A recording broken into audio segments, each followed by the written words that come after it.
Okay, private investors, 1.5 million. 3 million from the state of the Wyoming Business Council. Funding, 1 cent funds, 14. I forgot to put 15 and 16 on here because they're getting money from it for it too. Hogan ski area. Okay, I'm not against keeping the place up or doing something and making it different, but I think we're going way overboard with it. It's been on the taxpayer rolls, since I can remember. 11.9 million is the actual. People attending the visiting meeting on that, 50. 50 people made the decision for 11.98 million. New hangar at the airport, 3.2 million. Funding Wyoming Business Council. Still your tax dollars. I don't know why they keep trying to say it's not. The biathlon, here's your 8.7. City Council's donated $637,000 for 4 years. Natrona County's doing $500,000 for 4 years. Wyoming Business Council's given $500,000, but they get a choice to go back and get more money annually if they need it. Private donations, 2.2 million. So 6 million of it is coming out of you guys, basically.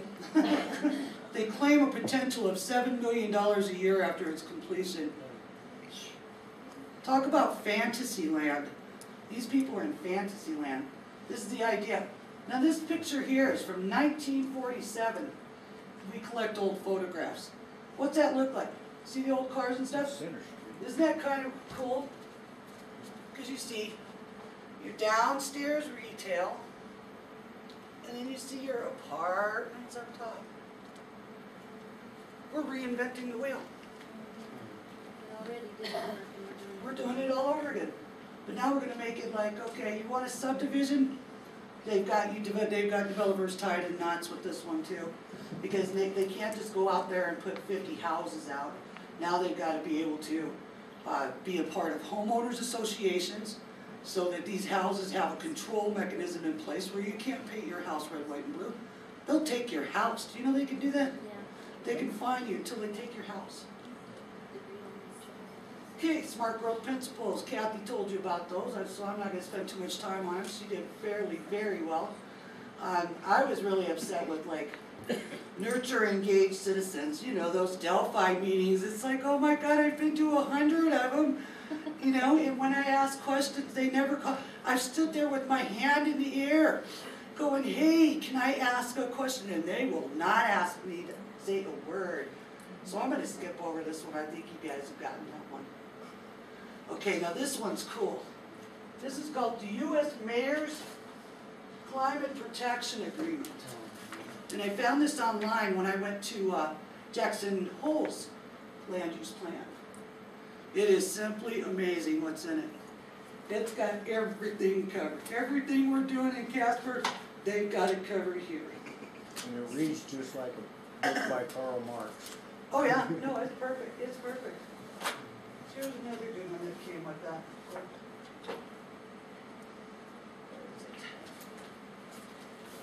Wyoming Business Council's Board of Directors meeting. Get a hold of one of those, guys. That's some good reading. Good fiction. And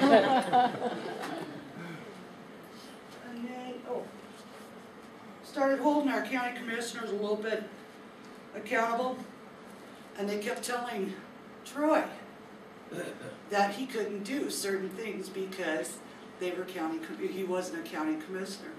Well, when we pulled up the county commissioner's handbook, they lied to you, Troy. They just wanted to embarrass you, to shut you up and set you down. Here's the Natrona County zoning book. 237 pages. From 1989, when it had 91 pages. 2000 had a little over 198 pages. Now it's over almost 300 pages of rules, regulations. Gets worse. Anyway, this U.S. Mayor's Climate Protection Agreement, Jackson Hole signed on to it, and we're going by it. We're doing it just like if we had signed it on the dotted line. We're following every rule on it. Okay, what does it look like here? In a nutshell, the plan calls for all government control to take control of all land use and not leave any decisions in the hands of the landowner. Energy, food supplies, water, education, transportation. Common Core, Conservation easements, transportation. Take control of redevelopment, so eminent domain, okay?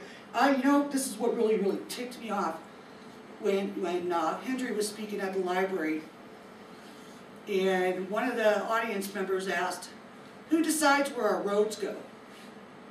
Hendry answers without missing a grant, the developers decide where our roads go.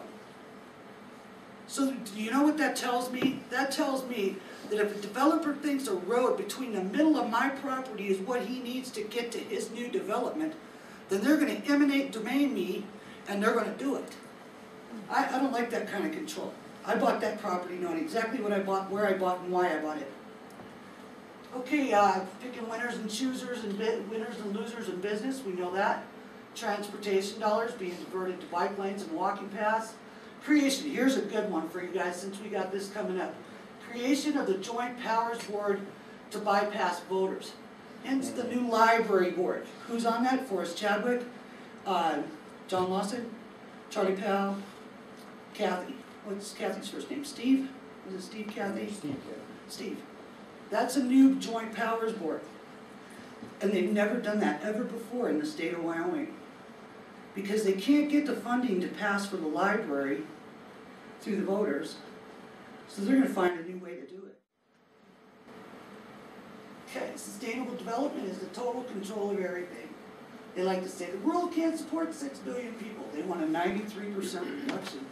It's a program for land use, an endless supply of money, and they use the EPA as a weapon. Education control, you're seeing that in your schools, Common Core, global warming theories, energy control, kill all the coal industry. 2014, 39% of coal came from Wyoming. Food control, government will decide what and how much you can grow. Best use of land is what they like to call it. Open borders, flooding our country with illegals who drain our economy. Water conservation, conservation easements, meters on farm irrigation equipment, watering your grass, washing your car, all of that's going to be controlled at some point here. Okay, official, I like to call this elected officials gone wild and abusive to citizens. Chairman Chadwick, when he took office in January, evidently at some point, I think it was June, Linda, wasn't it? Like June? When he was so upset that we had so many of us there speaking against what they were doing to, I think it was Mr. Boyce at the time, or Phillips, no, it was against Mr. Boyce. And so they pulled the lectern out of the room. And they left us this little bitty table. Isn't this cute? Oh, isn't that just adorable? We've had one of these in that room for almost 80 years. And it's good solid oak. But that's what he did. And you know, without missing a beat, after 6 months of me and Linda and Paul Pad getting up there all the time saying, look, why are you being so petty? This is just ridiculous. They slap a 3-minute timer on us.